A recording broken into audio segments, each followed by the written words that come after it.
پیارے بچوں، السلام علیکم۔ میں ہوں آپ کی teacher Parveen Akhtar, school BMS Kandi, class 8، subject Urdu, topic کاہلی۔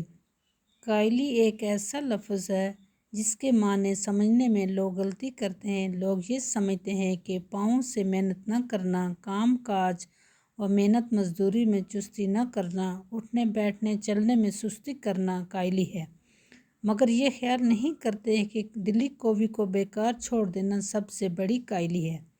ہاتھ پاؤں کی محنت اوقات بسر کرنے اور روٹی کما کر کھانے کے لیے نہایت ضروری ہے، اور روٹی پیدا کرنا اور پیٹ بھرنا ایک ایسی چیز ہے کہ بمجبوری اس کے لیے محنت کی جاتی ہے اور ہاتھ پاؤں کی کاہلی چھوڑی جاتی ہے۔ اسی لیے ہم دیکھتے ہیں کہ مزدوری کرنے والے لوگ اور وہ جو کہ اپنی روزانہ محنت سے اپنے بسر اوقات کا سامان مہیا کرتے ہیں، بہت کم کاہل ہوتے ہیں۔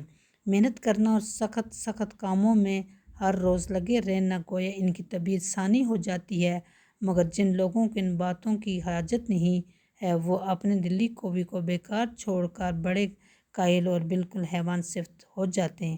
یہ سچ ہے کہ لوگ پڑھتے ہیں اور پڑھنے میں ترقی بھی کرتے ہیں،